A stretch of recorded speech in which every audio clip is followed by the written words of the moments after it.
Good morning, ladies and gentlemen. It's our pleasure that you're joining us here at the Inter-American Conference Social Security. And today we will have the online conference on mental health and social security in the Americas. We'll have 3 days of working groups regarding different subjects, and we'll start today with a presentation of a book by Estela Rossello called Melancholy and Depression Through Time, Body, Mind, and Society in the Onset of an Emotional Disease. So before we start, I would like to pass the floor to Gibran Ramirez, PhD Secretary General of this conference, to address us all. Mr. Secretary, the floor is yours. Well, thank you very much. And thank you very much to 122 people joining us in this online conference on mental health and social security. The truth of the matter is that, to me, when I started my administration, a priority, discussing mental health and how that fit social security in countries in our continent in such a way that carrying out this conference, even if we were planning on this being an international congress, and because of the circumstances and the COVID, we were unable to do so. It is a real pleasure having you to start today's work. So since the onset of this administration, we took on ourselves for the horizons of CIS would be to foster happiness throughout the different countries in the Americas. To this aim, it was necessary to think differently about well-being and social security, generating our own piece of research and proposals in public policy with all the academic rigor, aside from fostering collective spaces for reflection to discuss on different sources of that well-being, or the reverse of this well-being, rather, ailments. Current global circumstances have shown that the horizon that we set for ourselves was the right one, because it is indispensable to increase happiness in our countries. We are undergoing sad times because the pandemic has not only brought about physical ailments and loss of life, it has modified the rituals of life, everyday life, and death, and to more than one. It's brought about the sensation of having indescribable ailments, plus other problems, lack of access to health, security, gender inequality, unemployment have deepened the past few months, making evident that the economic and political model globally the past 30 years have failed tremendously. And maybe what's even more evident was that we could all conceive life and human relationships only through the perspective of what's private. Paradoxically enough, prior to the pandemic, when we were able to go out, our society had already were already isolated. Public problems were thought about in the market terms, and public policies regarding poverty were more centered in changing behaviors of people than in solving the problems of said people. Social security and health institutions were understood as companies that were supposed to grant good returns on investment to warranty well-being of people, and even matters like happiness were thought as something in individuals, as being happy was something that was exclusively a matter of making an effort and putting on a happy face. And something similar happened to mental health in the past few years. And despite a lot of good efforts, that's mental well-being, mental health is above anything something that's private matter. Some people have said that troubles of the mind are fundamentally biological and, well, last instance, genetic, setting aside everything cultural and social. Some other, working hand in hand with this line of thought, have thought that to solve different ailments, well, the best solution is consuming different type of drugs and pharmaceuticals. And it's also been thought that in the worst cases, the best way to solve any problem of this nature is by committing people permanently or for some time. But again, people think that these problems will be solved by isolating people. Now, if the problem were exclusively biological or genetic, social responsibility would be less, or it wouldn't exist. And the solution is through drugs and pharmaceuticals, then the market would be the ideal to carry it out. And if the problem is such that normal life is impossible, well, the only thing that can be done is committing the person and isolating him further. So right now we should think mental health is a different problem from a common perspective with solidarity and with a lot of empathy. Nevertheless, there's a contradiction to this. While it's more necessary to think about these problems from a social standpoint, the more acute the differences are made in the necessity for isolation. So how can we tend social health from a public community in these times of social distancing and video conferences? So how can a worker, someone who cannot stay home, even reflect about their own ailments? And how the new working dynamics will affect psychological well-being of workers. Is it possible going to a different scheme of attention in our mental health systems? Because of these reasons and because of these questions, so we're providing this space for discussion. This online conference on mental health and social security will try to showcase the different pieces of research that we've done on this subject. And getting to know the opinion of everybody who's interested. We're convinced that forums like this are fundamental to start working towards solution to these problems. And following the spirit of this institution, really boost the happiness of our peoples. So once again, welcome and thank you for joining us in this conference.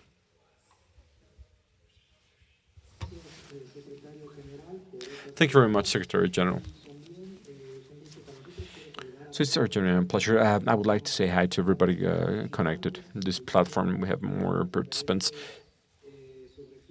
including participants from different sub-regions. We have people from the Caribbean, English-speaking Caribbean.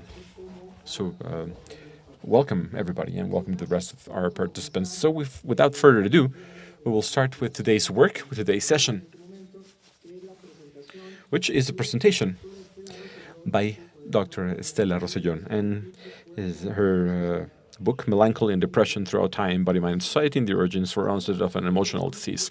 Estela Rosellón Soberón is an historian and currently a researcher from the Instituto de Investigaciones Históricas from UNAM. Her research revolves around cultural history and history of women, history of emotions, body. She's a member of the National Researcher System, and she's a faculty member at UNAM's literature major. She's also a teacher of history for children and teenagers. So again, without further ado, it's my pleasure having you, Estela. So please tell us, what's this book about, Melancholy and Depression Through Time? Hugo, thank you very much. So first and foremost, I would like to thank CIS, and more especially Gibran Ramirez, Hugo Garcia Marin, for the opportunity of participating in this intellectual debate, because that has allowed me to think and reflect from a more interdisciplinary perspective about subjects that have formed part of my my endeavors as an historian. Thank you very much, Laura Nagado, for being here in the presentation, and all of you listening to this talk, which will be the start of a very important reflection, very enriching reflection, so that we can think about problems, social security, or well-being, and how to take us to the possibility of being happier, not only us, but many more people. I'm sure that debate and the exchange of ideas and different points of view regarding these subjects are core in looking for explanations. That could contribute to the construction of a fairer world, more inclusive, happier, and pretty much better for everybody. So at the core of the concerns I was talking about, and have guided the works that I've been doing in recent years, and I've said this a number of times with Gibran and with Hugo, is the value of human dignity. What I'm going to read next are just a couple of notes about the origin of this research project, as well as some thoughts about the process it was developed in, and some sensation and emotions that I was not able to really convey while writing the book. I'm sorry if the text is still a bit personal, but the book that I'm presenting today really narrates a very important process in how I construct the inner me, and well, pretty much the conscience of the subjects. So the first weeks of month this year, where we were marching the streets demanding just for women, and many of us were secluded in our homes to safeguard our physical integrity. In the midst of a lot of confusion about the state of pandemic, the blue sky of the spring announced the force of life. That wouldn't stop no matter what. Some days out there, flowers will be blooming throughout the street. The difference was that this time, many of you will be able to see them. My children stopped going to school. I stopped going to university. We said bye to our daily walks throughout the city, and we were preparing for something that would be known as quarantine. As of that time, as of that moment, everything came topsy-turvy and everything changed. So my personal history, pandemic, was touched by melancholy, but not only because of saying goodbye to everything, or life as I knew it. But once I shut the door in my house, I started writing a brief history of depression. That finds starting point in the Western history of melancholy. So the idea was not to come up with an academic research or through primary sources, but rather make the most out of other works, both historic and literary, philosophical, medical, anthropological, and cultural studies, to provide us some sort of summary that allowed to reconstruct a broad vision of the history of an ailment that attacks body, mind, and society that was identified as melancholy, and throughout time, probably not linearly or directly, would evolve to give way to the history of contemporary depression. At no point in time am I trying to say that melancholy or depression are the same thing, or that one stems from another. What I'm trying to say, what I'm trying to explain, like other specialists before me done, is that there's a very important historic connection in the experience of both ailments. This piece of research was done from the methodological and theoretical perspective of history and anthropology of emotions, and in that sense, it's important to point out that the melancholic experience and the experience of depression are studied as cultural and historic constructs that have different meanings depending on the time they're lived. That is, say, in this research, ailments or diseases like melancholy and depression are rather understood as social experiences and not only as individual phenomena. On the other hand, it is also important, worthwhile mentioning, that this research insists that each society has seen their people with depression and melancholy as only depressed. And many societies have stigmatized them and surrounded them by negative stereotypes that have promoted alienation and exclusion of these people.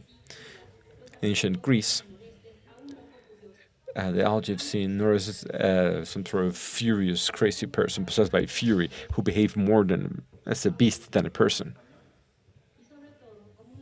and especially as a murderer. someone that they had to annihilate. In the 17th century, love-lorn people, or love melancholy, were thought of as crazy, affected by bad passions, and without judgment or reason. 18th century, melancholic romantics were regarded as strange people who possessed a superior sensitivity, but who were evidently not normal.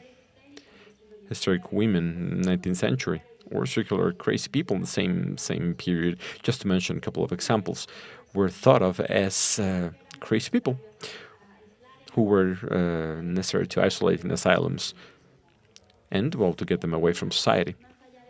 So, going beyond different type of treatments like electroshocks or using flowers and oils. The truth is that all these people, lovelorn and depressed, were seen as disadapted people, sometimes feared, but always as dangerous subjects for the stability of their community. That's why, in most cases throughout history, people with suffering from depression, melancholy, were easily forgotten, and they were made invisible by their by the people, unless the melancholy depression made them capable of sharing experience of the sublime.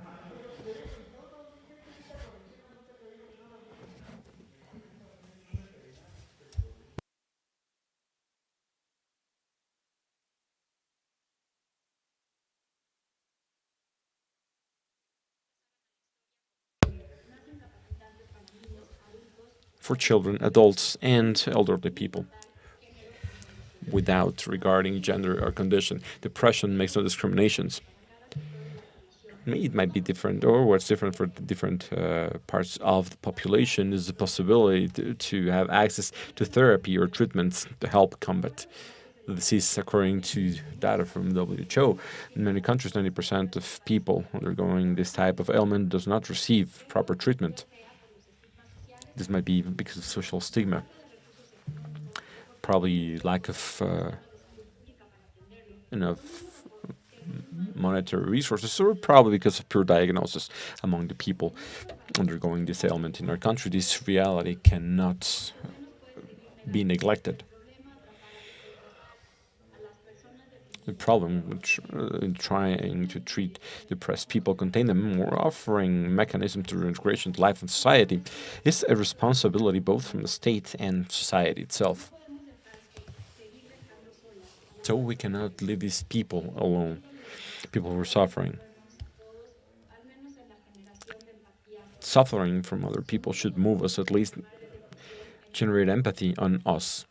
There's a lot of reasons why we have the depression in our contemporary world. The definition of geographic borders, cultural borders, the necessity to migrate, war, violence, and more. These are common elements in our daily life in the planet. Men and women of all ages suffer effects, among which mind and body won't resist this attack in reality, and they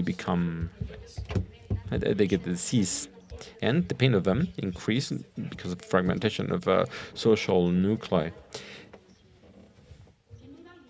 So, without a doubt, 2020 will be known as a year of a great pandemic.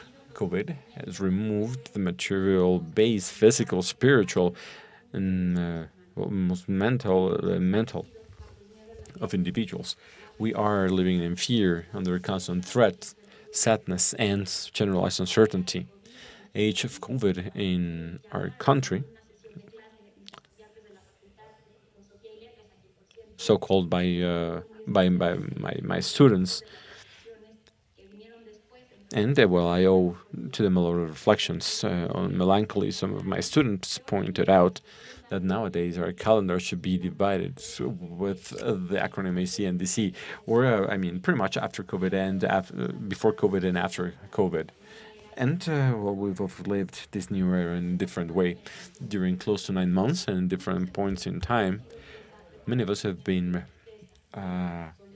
victims of feelings of confusion, loneliness, loss of sense, insomnia, excess sleepiness, guilt, the sensation of being alienated.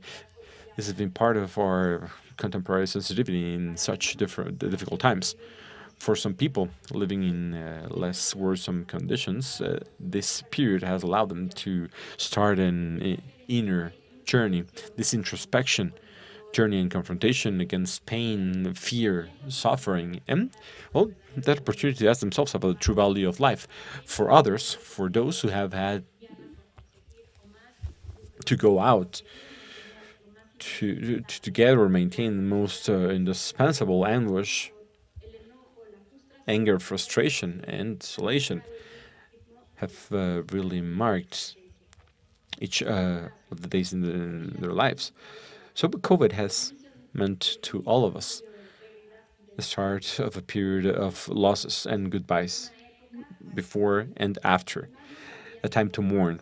So we should acknowledge this way, because in the healing process, regeneration process, and restart, mourning is indispensable. The world we live in today reminds us every instant about the strength and frailty of life. I think, and this is not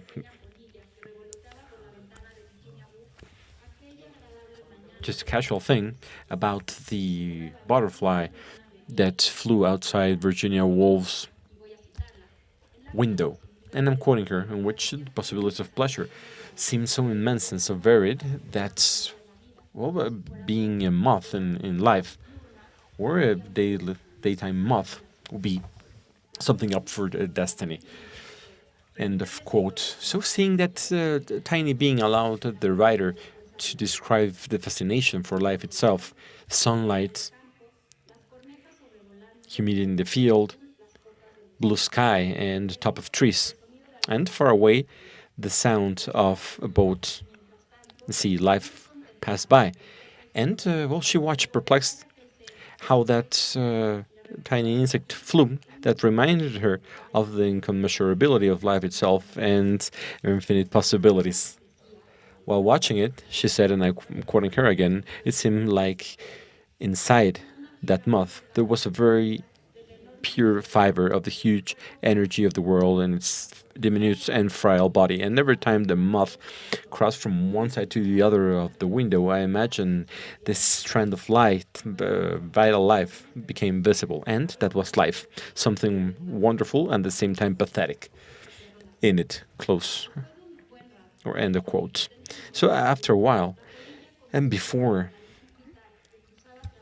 Wolf, the moth started losing that vital life.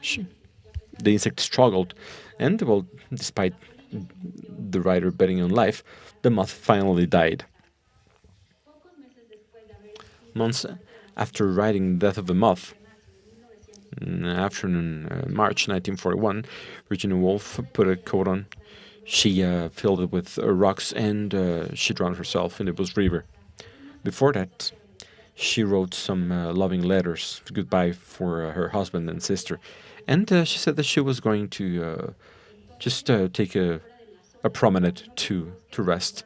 So the author of The Waves walked through the forest until she found a river and drowned. Human beings are not moths. We cannot feel what a moth feels like.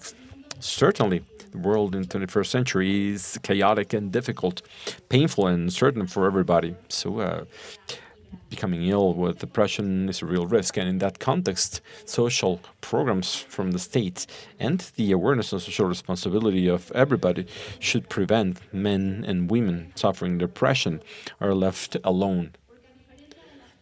Because unlike moths, don't have another other choice but to just fulfill their cycle of life. As human beings have freedom and thought. Activists in the 16th century defined this as attributes that differentiated from other living beings, and these are the components of human dignity. Today, we need to remember the value of human life and its importance in the consolidation of new lengths and new ways of relating to ourselves and to others.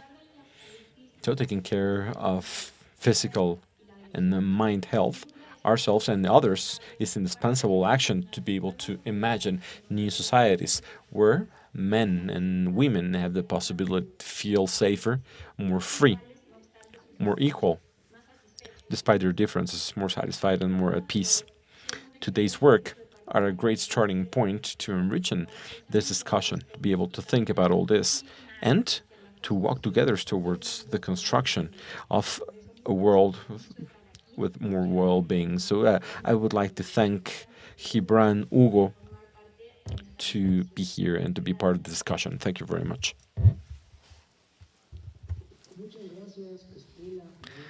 Thank you very much, Estela. Everything you mentioned is extremely interesting. We will talk about what you just said, but before that, I will pass the floor to Laura Navarro.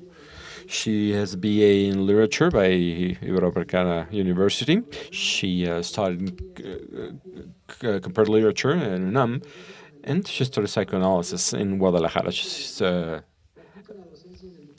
faculty member. She's a member of the Committee of Women in Psychoanalysis and of the Psychoanalytical Federation of Latin America and International Psychoanalytical Association. She has private consultation with teenagers, children, and couples. So without further ado, dear Laura, the floor is yours for you to give us your comments regarding the book Melancholy and Depression Throughout Time, Body and Mind Society from Dr. Estela Rosa.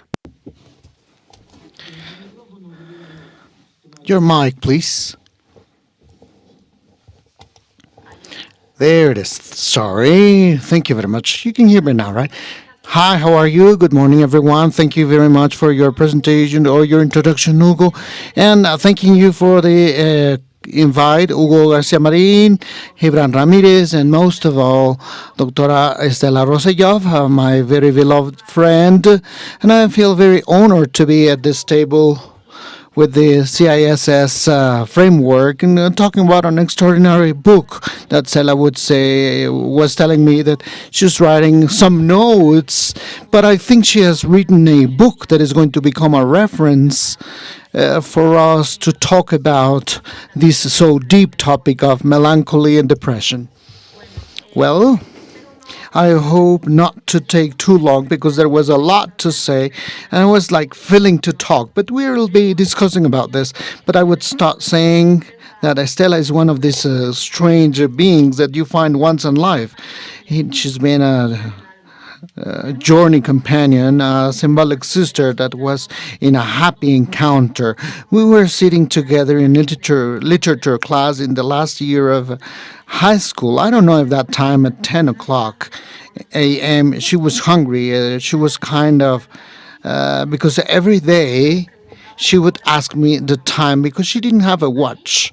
To me, far from getting me annoyed, it was very, very nice. And I would always tell her, it's 10:10, and then we would laugh. So this is the way we started our friendship for over 30 years. And Estela has made me know myself, know the world, and talk and share ideas. She has caused me to dialogue and go deeper. And in this book, she does it perfectly in a discussion that we've been having for so long. But now, the chance of discussing before you in this work, she's been very talented in transmitting her ideas in a funny and simple way with no pretensions, with hard data. This quality is thanked by the reader because it gives them clarity in complex topics. It is very amazing to see how she makes her readers to understand the sensibility of a culture and an emotional experience. This book talks about an analytic work, invites you to discuss and analyze, and it's a great aesthetic experience. But it does not stop there. It gives her own position in the world, committed to a society that is in convulsion. This book is a pleasure and a gift for their readers. But I would like to talk about a dialogue about mental health. Melancholy has been a core topic for psychoanalysis. As Stella says in the book, melancholy has gone through the Western history in the path of mental illnesses, and it's a topic that is still not enough discussed as seriously as it should be, because the soul's perturbations have been denied even today. And it continues to be in the debate if it is considered to be a mental illness to be segregated in society, or a lack of balance, a biochemical lack of balance. We know that along the Western history, body and mind have been fighting, one or the other negate each one. So Stella talks about this very brilliantly, because we cannot talk about these two because they are one, according to Freud. And then she talks about the issue that the people that have this problem in society. So we still have both positions. Neuroscience talk about the chemical of emotions and the work of the brain, and physicians use medicines to treat melancholy and depression.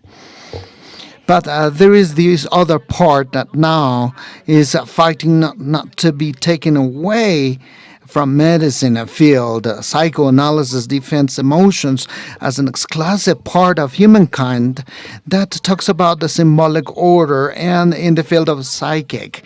And it really meets this field of emotions, and melancholy as part of the society derived from a Judeo-Christian way of thinking. Includes psychoanalysis, because psychoanalysis derives from this Western way of thinking of the thinking being and conscious about himself. Sigmund Freud is product of his time. Modern searching for answers in science, but at the same time has a new conceptualization of the human being, prefiguring the individual of the 20th century. That was created in the Greek-Roman culture. Well, the discovering of the unconsciousness was a third injury to the individual. After Darwinism, the Earth is not the center of creation, but it's just one of many other celestial entities that go around a star. Man is not made according to man's image. It doesn't come from Adam and Eve, but from the monkey. We do not have, we are slaves of our own unconsciousness. So we are not owners of ourselves, but just a little bit represented by the psychic instance of I that is evolving to give the individual access to culture and humanity. The I is crucified between the super I and the ego through the social laws and culture and the external reality. The biopsychosocial sphere is important to form the individual psyche. The individual story, the story of a family and society, without neglecting the external reality. And those are the ones that are going to form this unique being. This is how Freud theorizes melancholy. It's part of the derivation of Kraepelin and other psychiatrists, different from other illnesses, but it is psychosis at the end, which is organic. Freud goes far from this perspective and gives us, as part of this line of thought of Western, is a line of mental affections, gives word to the loony, to the one considered as irrational, or in another time, mystical genius, As Stella tells us in her book, to discover this symbolic scenario, Freud has one of the most important texts, Mourn and Melancholy, in 1915, where he talks about mourning between the ghosts of melancholy. The symptoms are the same: pain before the loss of something that we value, the retraction of the individual towards the I, and the somatization and manifestations of the body that respond to these emotions. All these symptoms, Stella tells us, do not change through the story of melancholy. But Freud talks about a symptom that is exclusive of a melancholy structure: the auto-denigration, the unconscious feeling of guilt, and the way we constantly guilt ourselves. The maniaco-depressive structures are a defense before death. Paradoxically, it's the way you can have a creative explosion that even can have strokes of a genius. So, it is then when we do self-destroying actions that may take us to committing suicide.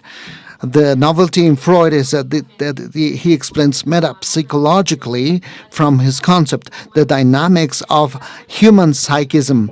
They tell us that the loss of this object is so early in the psychic development that the difference between the I and no I, the object of the first cares, the mother or any other representative, is not different from a premature I that has to be that will help us to form the primary narcissism that will allow us to have self care that will make us the I, that complex constructions that is given enormously thanks to the identifications to ourselves.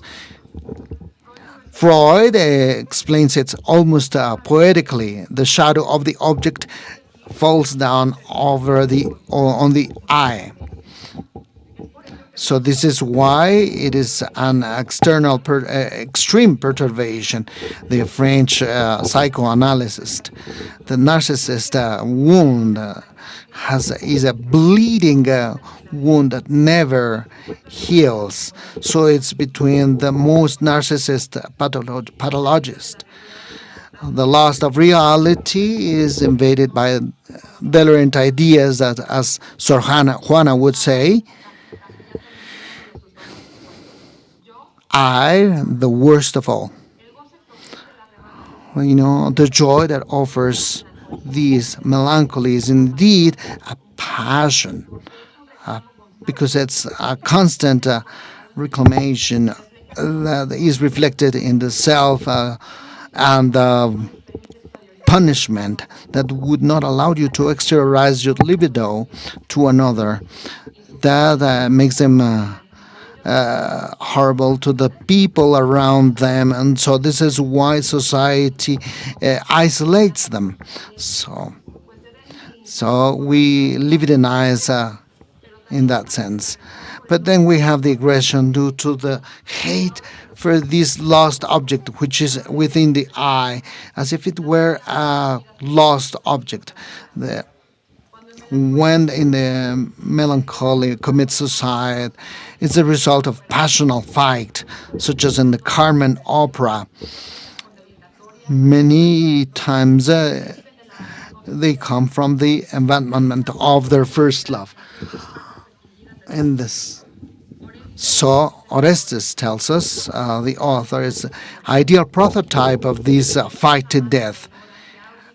And so the melancholic guilt of Orestes and the sadness that he has is never being able to recover the lost paradise, which was a myth because it was never there. The melancholic, we see it in the clinical field, seems to never know what he lost. But melancholy is treatable and may become better with the analysis when you give the word to the one that is suffering from that. And thanks to this transference in the analytic cure, and get this hate towards the outside, So this is a very difficult task, but it's not impossible. Up to here, it is derivated from the Orestes children. The alienated, it is thrown to ignominy. But what happens with the depressive people? Up to now, melancholy is not something very different from the other suffering that is very more similar to the medieval Sarah. What happens with the emptiness pathologies, with these new melancholies, like Massimo Recalcati would say, that are the ones that are more abundant in these modern times? They are not very far from the idea of a passion. It is precisely that we're talking about lack of pathos. To illustrate depressions, I will take another figure of Greek mythology, Matrix, where the psychoanalytics nurtures in order to understand the human psychism. This mythical figure is called Narcissus. The legend says that Narcissus is wounded by love due to the reflection of his own image as a punishment from the nemesis after rejecting Echo's nymph. When he realizes he cannot possess his own image, then he suffers the pain of love rejection. His love is trapped within himself, and he will never be able to love anybody else. Narcissus dies trying to hold his reflection when trying to touch it. Being reborn in a white flower. Julia Kristeva, a semiologist, a linguist, philosopher, writer, and psychoanalyst, that has made one of the most beautiful texts about depression and melancholy, says that depression is the dark side of the narcissist coin. We can experiment all having this psychic structure. We all have felt depressed, and depression, as said by Stella, can also be a chance to retract ourselves, to have a time of mourning and throw our libido to creativity. Melanie Klein talks about how the position of depression in the development of psychism is constituent, because it allows you to repair the damage made in the fantasies. The guilt and reparation later on is a fertile land for creativity and love. Stella talks about Bertolt Brecht, talking about the hope comes again, where human beings discover something is missing. Depression then can be a chance, and the only way to take us for the growth as individuals. Because what is growth? But the renunciation to that pathological narcissism of a wonderful kid, from being a wonderful kid that does not accept losses, neither reality. But what happens with clinical depressions, and that what makes them different from melancholies, that depression and psychoanalysis comes from the loss of reality. And we know that we've lost it, the loss of a love, a job, youth, beauty, health. That is to say, these kind of things that reality makes us face. So depressions are the result of narcissist wounds. Libidum retracts to leave pain, a mourn that may remain as a sickle suffering. Then we come isolation, lack of interest towards the other rest of the people and life in general, because these are narcissist traits. Depressions are treatable, and having multidisciplinary efforts. Stella takes part and defends the need of psychological support, given together with social support, in order to cope with a serious health problem in Mexico and in the world. Depression is the illness to fight in Mexico. The social impact that depression gives is enormous, and health policies have to be strengthened due to the lack of support. And before the fear of stigma, countries like Germany and France give mental health attention as part of social security, and the United States goes with the medicine because it's more practical, economical, and cheap for this mental health problem. The figures that are growing up regarding this affection is a way to reconsider the way we think of mental health. You know, even more when we have these pandemics where depression has become greater every time. The medical question is the one to be solved when we find a vaccine of a cure. Economy will have trouble, but the psychological damage will be very difficult to solve in the short term, and we'll see their consequences only several years later. So only next generations will find the answers about the damage we have lived, and we'll have social, historical, and psychic problems in this. And in the 21st century, we are in a time when Narcissus is very important. We close our eyes to other people and their suffering in order to defend ourselves. The renegation of natural laws has really hurt us. Stella takes us by the hand about talking about Western melancholy, then talking about self-criticism, to talk about hoping a future.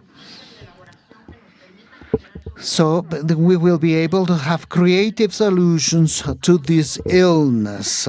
Talking about this from all the points of view possible. Thank you, Stella, for giving me the chance to talk about this wonderful book, and that makes us reflect and think of an anguishing future, but also gives us a light of hope only if we're able to depress ourselves and touch ourselves before a very complicated reality, deal with depression and then treat it, not just try to take her away.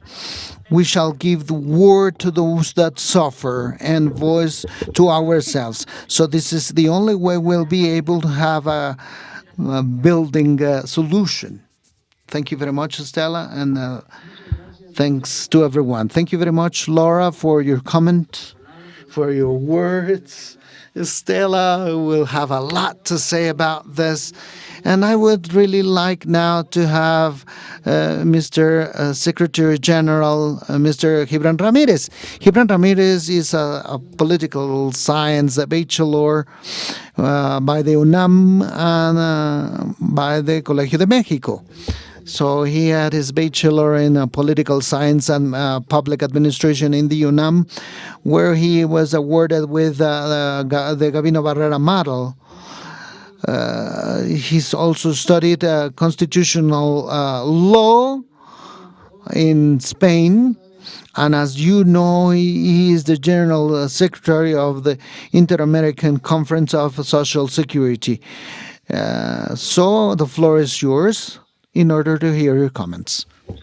Thank you very much, Hugo, and thank you, Estela, for allowing me to be here in this presentation. You know, prior to anything, I would like to congratulate the author and congratulate myself for having this wonderful book in my in the Inter-American Conference on Social Security collection. Esteria Rosselló built a spaceship to see from above to Stultifera Naves, the ship of the mad ones, far from their common sense, a ship, Estela says, from those that are rejected, forgotten by their peers. And I say, a ship that is de-affiliated in terms of sociologist Robert Castell. And I'm really interested in the metaphor of the ship, because that's what links the book with the main purpose of this international organism, which is to promote social security.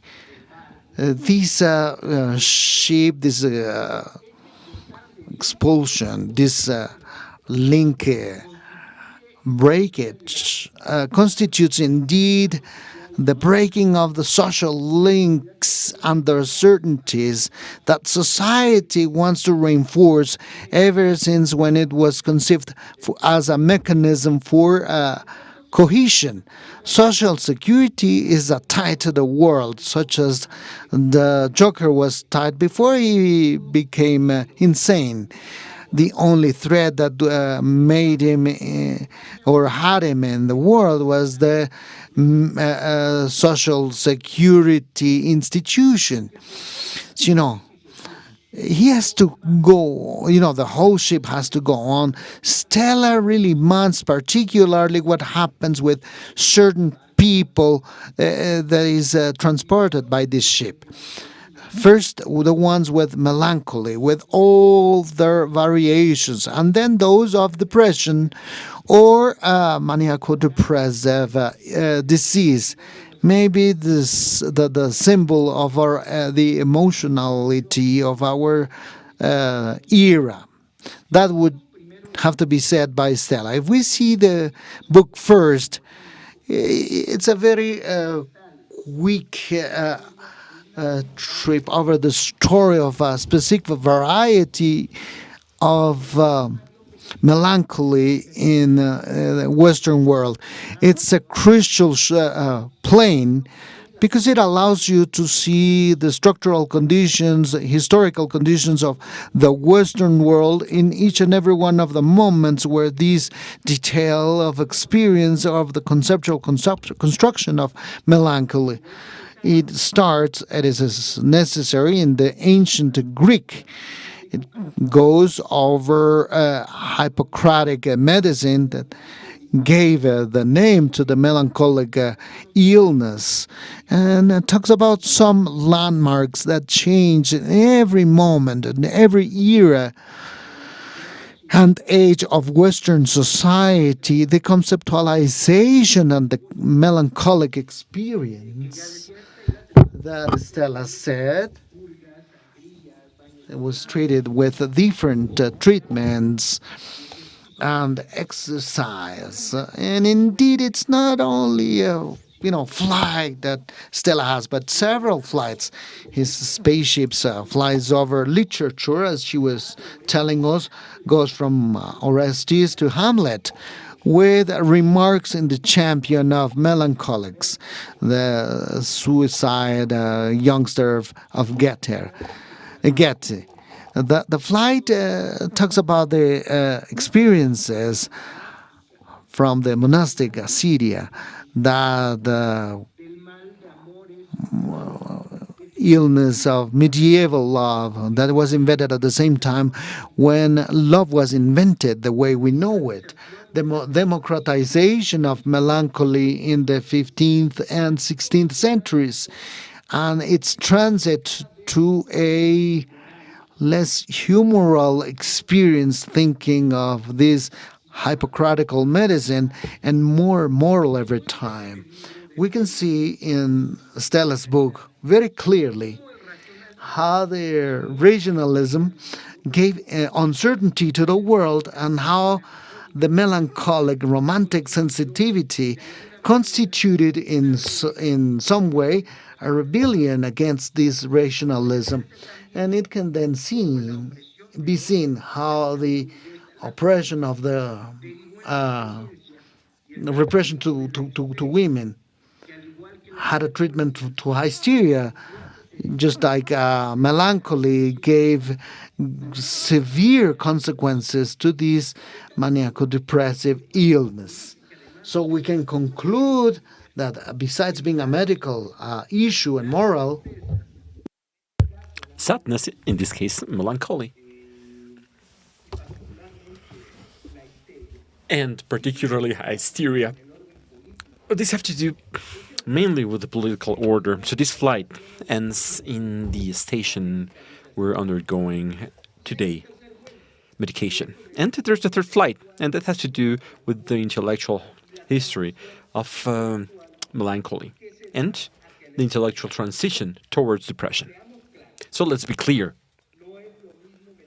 It's not saying melancholy as it is saying depression, as she mentions repeatedly throughout her text.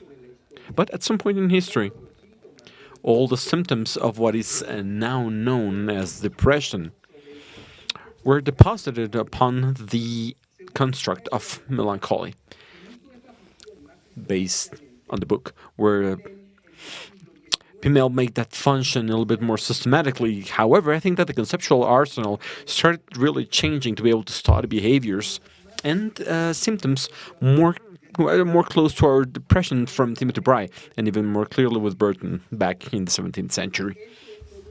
So, well, this is only the inflection point. Estela Rosselló starts this long flight, as I already mentioned, with Hippocrates. She revises the elaborations on melancholy, loving melancholy, the Talavera, Antiprest, and Piccinino. Aside from well, actually, here we should stop for Ficinus. Melancholy gave the necessary genius to be able to understand the most profound truths and hidden truths of cosmos and life. Plato also said it, and Aristotle after him. So, in today's language, would say that the manic part of manic depression is part of great men and women in history based on all these observers.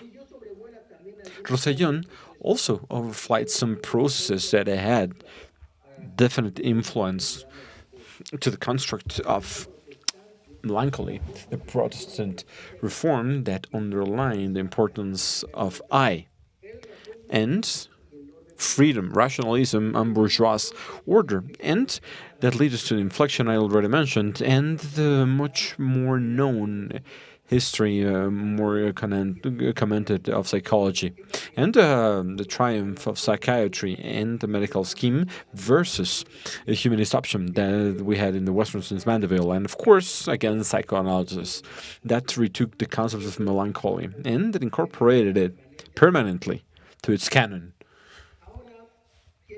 Now I would like to comment on three things: a lack, a shade, and the reflection I'm left with by this text. It's never funny, especially for historians, the thing about or talking about what's missing in a book. But I think the only thing missing from Estela's flight was we just missed going through the island of anti-psychiatries. And well, they incorporated in the definition of depression. I think that's the only thing missing to the type of book. There are some other things, or rather other questions raised by the book. Things like, for example, experiences and conceptualizations on melancholy and depression in colonial environments. Something which, of course, would merit another book. Now, this shade I was talking about. The commonplace says that the depression affects everybody, both rich and poor. And even if Estela mentions that depressions cannot be circumscribed to one particular social class throughout the book, she gives elements to think of it differentiatedly, and the same goes for melancholy. It is a matter of social class when, for instance, and according to her in her book, the bourgeois order of West displaces aristocracy from its status. And it inaugurates a romantic melancholy that allows people to be sad for that splendorous past that won't come back. It's also a marking class amongst the intellectuals that are pride in the capability of feeling something that somebody torches, capable of shredding me to pieces, as Flavel said, quoted by Estela Rosselló. Or it's a kind of chic Truquet, and it's a class marker. The use of Prozac, the happy pill, as Rosselló calls it, which made depression a disease that's fashionable, that's trendy. That is to say, social class does not only matter, but is fundamental to be able to explain the melancholic and depressive experience, social construct, and struggle for hegemony in this treatment. Maybe what's still in my mind is the relationship between love and depression, which is present throughout the book. Starting out by medieval lovelorn. People who were lovelorn are people with inflamed blood. And Freud, melancholy, is mourning for an internal loss, unchained by external loss of love. And contemporary depression can acquire forms of experience that are lived as incapability of loving and loss of self-love. And I asked myself, based on Rosselló's journey, if there is not even an historic correspondence in the cultural construction of both concepts. And well, that's just a thought, food for thought. I would like to end by saying that we're before one of the clearest scenarios on two diseases. It comes from sadness, old melancholy, and the very new depression, which is something that's shown in the book. Because there's a difference in the cultural construction of both diseases. That has to do with the time they've been amongst us. Both had some sort of crossroad between centuries 18th and 19th. These diseases reflect, in many cases, the relationship of the individual with social institutions and are pretty much a battleground for the discipline trying to cure souls. Undoubtedly, for specialists and non-specialists, this will become a book of reference. It sets my mind at ease that we have as this book, because it allows us to know where we're standing in terms of melancholy and depression. Thank you very much, and congratulations, Stella, for writing this book. Thank you very much, Secretary General, for your kind words. Now I will pass the floor to the author for her in a brief 5-10 minutes to comment on what our speakers to say about her book, and then we will open up space for Q&A. And before that, I would like to hear everybody present. We have over 200 people connected to the session, which is really good news. And everybody's looking forward, asking and getting to know more about the book. So Estela, the floor is yours. Thank you very much, Hugo. I will not take the floor anymore, really. I feel that taking the floor again would be an excess. I would just like to really thank Laura, thank Gibran and Hugo for very kind comments about my book, about my work. I have a lot of food for thought, like you mentioned, and I heard you, and that made me want to reread the book because of how generous you were to me.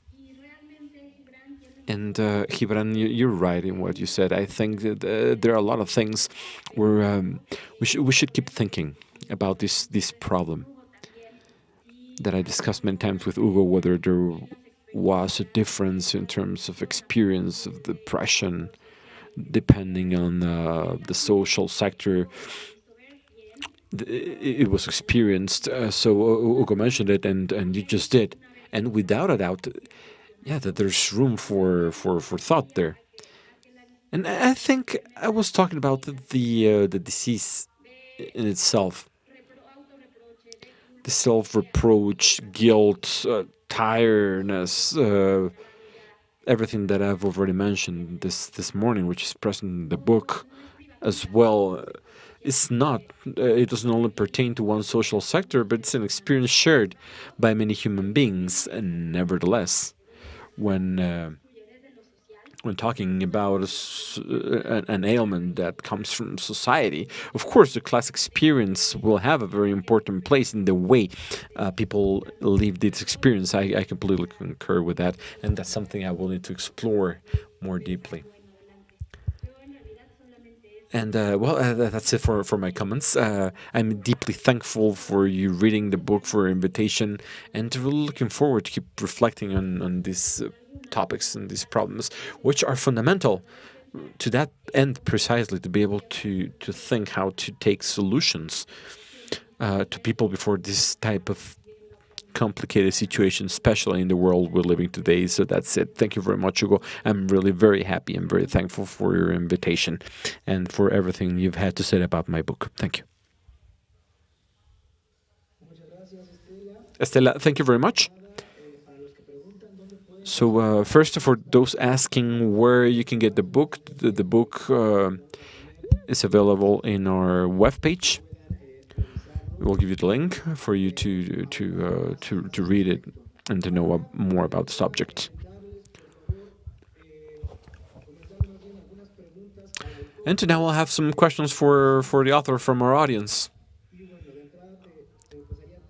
And I have 3 questions to start off.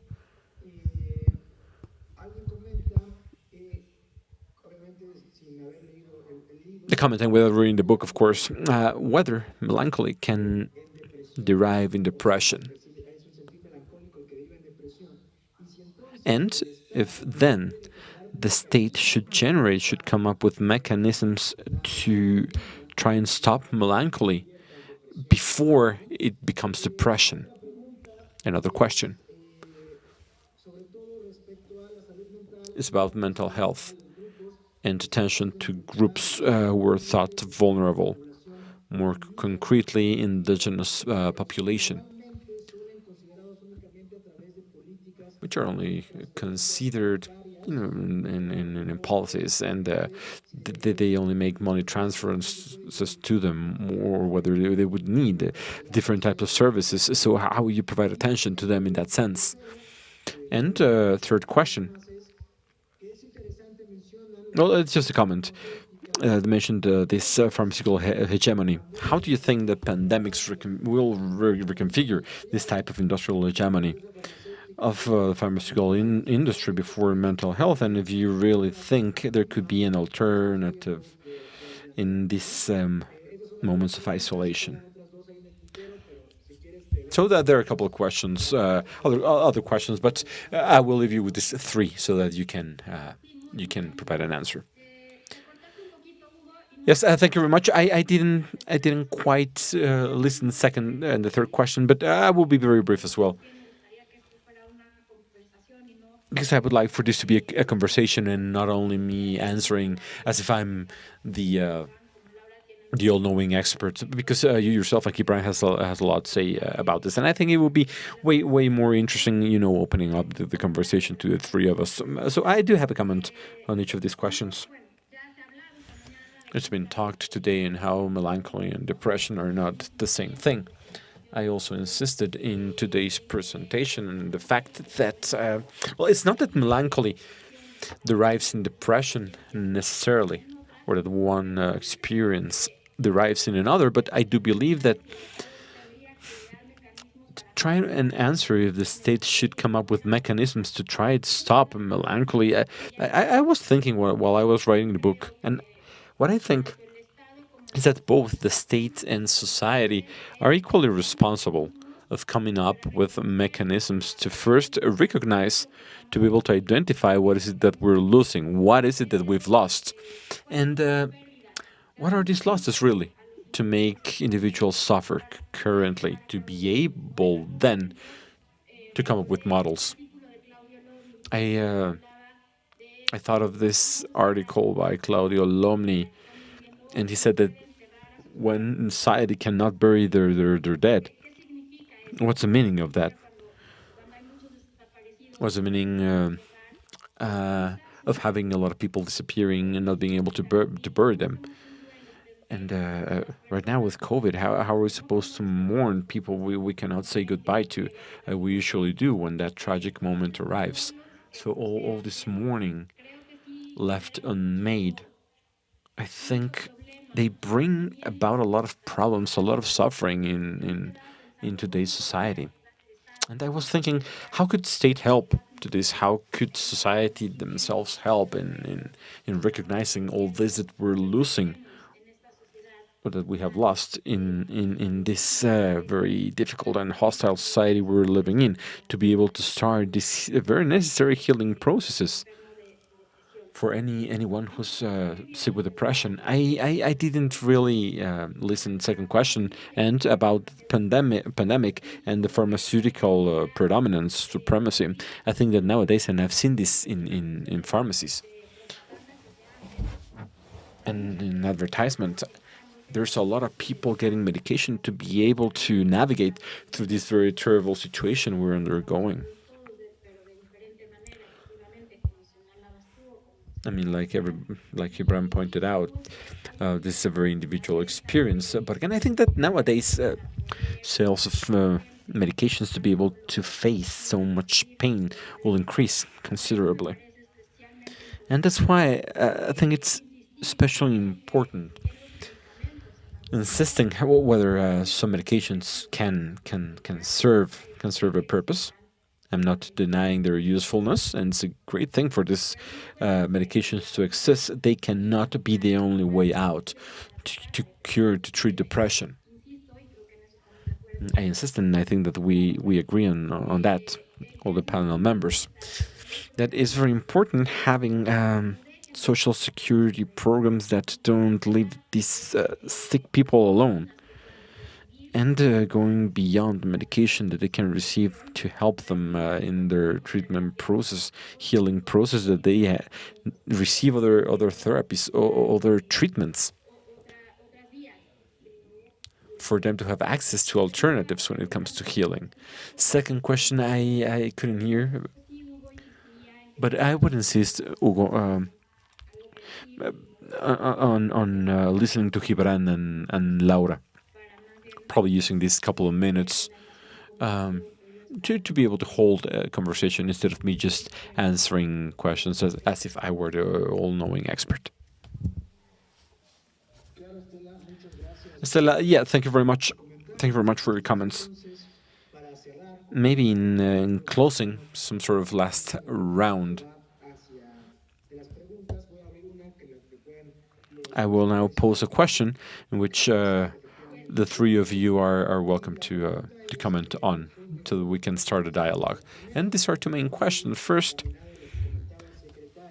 it goes tied to what Mr. Secretary just talk about, and the question is, what's your opinion on how melancholy and depression are experienced in sectors which are understood as vulnerable groups, and what could be done from a political standpoint to be able to alleviate those ailments? And number two, and that's tied to this whole concept, and that's what's the opinion? What's your opinion regarding how is it that our society and the political order is configured to be able to treat current ailments that have become deeper because of the pandemic?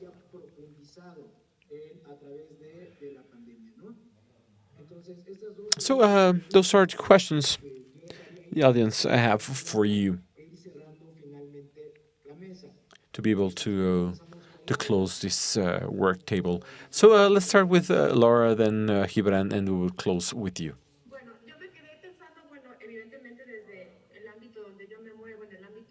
Okay, so from the clinical standpoint, how psychoanalysis has been a result of this social constructs, historic social constructs, where psychoanalysis thought for some privileged classes that can pay for treatment, very elitist, if you will. So that thought of psychoanalysis of bourgeois society in Vienna in the 19th century has undergone very important transformation. Many people still don't know it. And also the way of doing psychoanalysis. We were talking this a while ago, off the air, if you will, prior this conference start, on how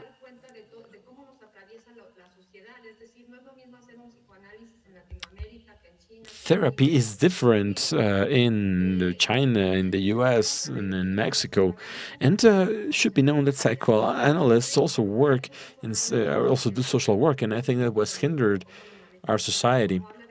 And tying that to Stella's book, how is it that we should integrate these disciplines and how to integrate these people with these diseases, this type of psychological suffering? How can we integrate them to society and provide them with a voice? I would like to share that in psychoanalysis, we also have a sector where communities participating. We have psychoanalyst clinics, and we provide low-cost therapy. Really symbolic costs where we could reach different sectors of society. And what's really incredible in our endeavor when we're faced against the patients with depression or melancholy is that they do talk about the same type of suffering. I mean, the characteristics, the psychic portion is lived just the same, no matter where you come from. I mean, we have patients from all over the world, and right now we can be connected to distance, and we can get foreigners and people from all walks of life. So when we hear the patient, it is as if we were listening to that feeling, that suffering, that apathy, that sadness. That doesn't have to do with social, despite the fact that the way we tackle it and the words we give them do have something to do with that social thing, that historic social thing Stella talks about, that historic sense. But that doesn't mean that people don't suffer the same type of melancholy or depression, and that this can be treated. And my point here is that if we can join efforts without, satanizing, saying, "Oh, psychoanalysts only treat some sectors because they're very expensive," and no, there are social programs where we go to communities, we do outreach, where we receive groups, we receive, items like abuse, gender, violence, and instead of saying no, that's only or melancholy, it's something like very, very bourgeois. No, I think that we'll be able to join efforts to be able to be more present in society because we're doing outreach efforts. But again, we need to have that closer link to the government and to public policy. Thank you very much, Laura. Dear Estela, because of time reasons, I will need to pass the floor to you to be able to close session because we're running out of time. But we'll be able to discuss this in depth later. But prior to that, I would like to make a couple of announcements. First of which is don't miss the rest of our conference. We started out with Stella's book, but we'll have other subjects. In the coming days, we will be talking about mental health and how it affects elderly people, COVID, and so on. So you're, of course, welcome to that. And for people who want to know more about the subject, Stella is also working on another piece of research, and we're all really looking forward to knowing it. And that this look melancholic, depressed, but seeing it from this boat, from this ship, as our Secretary General mentioned. Some sectors which are not necessarily cross-linked, but which are necessary when thinking about melancholy and depression from Western look, and how sadness is lived and experienced from other parts. So that's a project of Stella's, probably working on it, but you should follow her. Be attentive to her work. So without further ado, Stella, I will pass the floor to you again to be able to close this conference. And I would like to thank Secretary General Laura Navarro and, of course, author Estela Rosselló and all the people joining us for the conference this morning.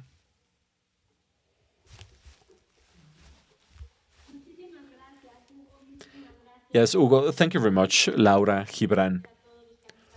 Again, thank you to all our attendees to the conference this morning. And if melancholy can be an emotional expression more characteristic to Western culture, what's true is that sadness, pain, suffering is common experience to all human beings.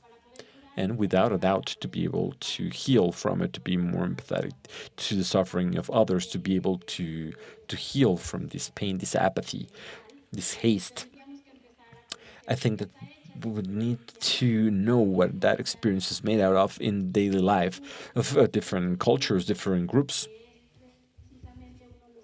And that's precisely one of the exercises I'm looking in these new projects Hugo mentioned.